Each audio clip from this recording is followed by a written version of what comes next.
Uttar Pradesh special class के hand roads revision के साथ इस वीडियो में आज हम लोग बात करेंगे उत्तर प्रदेश के लोक नृत्य के बारे में। दो तरीके के नृत्य होते हैं, आप सभी को पता है। एक शास्त्रीय नृत्य होते हैं जो कि उत्तर प्रदेश का शास्त्रीय नृत्य कथक है, और लोक नृत्य में साथियों क्षेत्रीय नृत्य आते हैं जिसमें चरकुला, मतलब बहुत सारे नृत्य हैं। मैं डिटेल में बात करूंगा। इस वीडियो के बाद आपको कोई भी जानकारी नहीं रहेगी कि जो नृत्य से रिलेटेड आपकी छूट जाए। आप किसी भी एग्जाम की तैयारी कर रहे हैं, यूपी ट्रिपल एससी पेट की कर रहे हैं, या लेखपाल की कर रहे हैं, या वीडियो की कर रहे हैं, टीचर की किसी वैकेंसी कर रहे हैं, या यूपी पुलिस या फिर यूपी होम गार्ड की तैयारी कर रहे हैं, तो ये वीडियो आपके लिए काफी इंपॉर्टेंट होने वाला है। तो पूरा अच्छे से देखिएगा, और साथ ही साथ साथियों अगर क्लास पसंद आ रही हो तो इक्वल जॉब्स चैनल को जरूर सब्सक्राइब कर लीजिएगा। देखो साथियों, सबसे पहले हम लोग बात करेंगे ब्रज क्षेत्र के जो शास्त्रीय नृत्य है उसके बारे में। तो सबसे पहला जो बहुत बार पूछा गया नृत्य साथियों, चरकुला नृत्य। चरकुला में महिलाएं अपने सिर पर एक भारी लकड़े के ढांचे को संतुलित करती हैं जिस पर जलते हुए दीपक रखे जाते हैं। यह होली के तीसरे दिन होता है। उसके बाद साथियों एक नृत्य है रास नृत्य, रास लीला है। ये भी काफी फेमस है। कृष्ण जी मध्य में बांसुरी बजाते हैं और गोपियां एक घेरे में नृत्य करती हैं। उसके बाद साथियों ब्रज क्षेत्र का तीसरा नृत्य है मयूर नृत्य। ये भी काफी फेमस है। इसमें कृष्ण राधा को प्रसन्न करने के लिए मोर का रूप धारण करके नृत्य करते थे। और एक नृत्य है साथियों झूला नृत्य। इसमें सावन के महीने में पारंपरिक गीतों पर नृत्य करते हुए झूला झूलती हैं महिलाएं, और साथ ही साथ जो भी चीजें हैं। उसके बाद साथियों अन्य नृत्य हैं ब्रज क्षेत्र के। एक घड़ा नृत्य है जिसमें महिलाएं अपने सर पर घड़ा रख के नृत्य करती हैं। एक कीर्तन है, आप सभी को पता है कि बड़े बड़े स्टेज पे या फिर वैसे भी कीर्तन गाते हुए लोग नृत्य करते हैं। तो इस तरीके से ब्रज क्षेत्र के जो नृत्य है साथियों उसमें चरकुला, रास नृत्य, मयूर, झूला, घड़ा और कीर्तन, ये फेमस नृत्य है। अब वहीं अगर बात करें बुंदेलखंड क्षेत्र के नृत्य साथियों, तो बुंदेलखंड क्षेत्र के जो नृत्य है साथियों उसमें सबसे पहले आता है ख्याल नृत्य। ये काफी फेमस है। इसमें कलाकार अपने सिर पर रंगीन कागजों और बांसों से बना एक मंदिर नुमा ढांचा रखकर संतुलन बनाते हुए नृत्य करते हैं। पुत्र जन्म जैसी खुशी के मौके पर साथियों ख्याल नृत्य किया जाता है। उसके बाद एक होता है राई नृत्य। ये काफी फेमस है। इसमें ये विवाह या फिर अच्छी फसल या फिर राजाओं की युद्ध में जीत जैसे जश्नों के मौके पर महिलाओं द्वारा किए जाते थे। तीसरा नृत्य है साथियों बुंदेलखंड का पाई डंडा, या फिर इसी को दीवारी नृत्य कहते हैं। इसमें बुंदेलखंड का डांडिया नृत्य, इसे बुंदेलखंड का डोडिया नृत्य भी कहते हैं। ये शौर्य और वीरता का प्रतीक था, और ये दीपावली पर यादवों द्वारा साथियों यहाँ पे किया जाता है। जी हाँ साथियों, अगर पूछा जाए यादवों को कौन सा नृत्य है तो पाई डंडा या फिर दीवारी नृत्य यादवों द्वारा किया जाता है। उसके बाद बुंदेलखंड का ही फेमस नृत्य है धुरिया नृत्य साथियों। इसमें बुंदेलखंड के प्रजापति समुदाय द्वारा पुरुष जो रहते हैं वो महिलाओं का वेश धारण करके नृत्य करते हैं धुरिया नृत्य में। उसके बाद एक नृत्य है साथियों कनारा।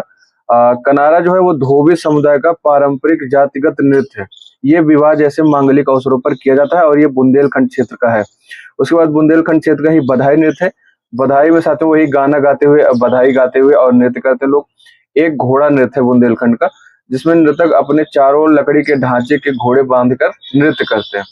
उसके बाद साथियों अब आगे अगर हम लोग बात करेंगे अवध क्षेत्र के जो शास्त्र जो लोक नृत्य है, उसमें सबसे पहले साथियों ढेडिया नृत्य है।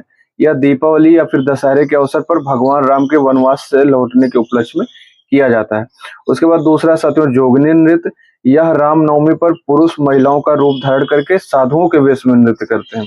उसके बाद साथियों अवध क्षेत्र का ही एक नृत्य है कलाबाजी नृत्य। इसी को कच्ची घोड़ी नृत्य कहते हैं। ये कई बार पूछा गया एग्जाम में।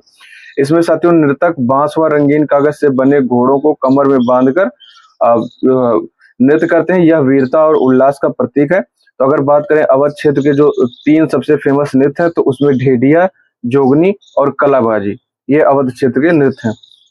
अब उसके बाद साथियों पूर्वांचल के नृत्यों के बारे में बात किया जाए तो सबसे पहला है छोलिया नृत्य। साथियों कई बार एग्जाम में पूछा जा चुका है। यह मूल रूप से उत्तराखंड के कुमाऊं क्षेत्र का नृत्य है। पूर्वांचल के राजपूत समुदाय में विवाह के अवसर पर प्रचलन है इसका। वहीं बात करें कि इसमें हाथ में तलवार और ढाल लेकर युद्ध कौशल का प्रदर्शन करते हैं। अब साथियों देखिए एक नृत्य है विदेशिया नृत्य, पूर्वांचल का ही है, बहुत फेमस है।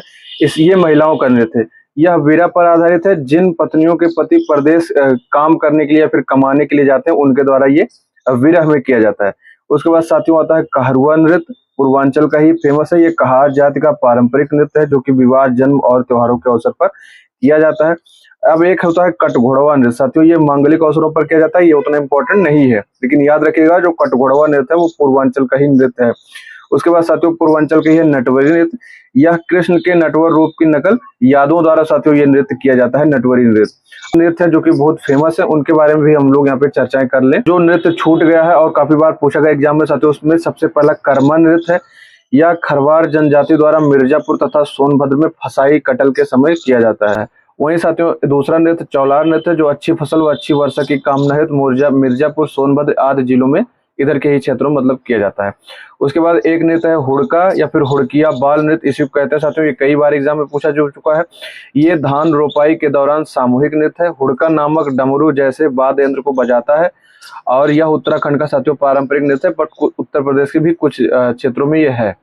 उसके बाद एक है कजरी नृत्य साथियों, कजरी गायन भी है और कजरी नृत्य भी है।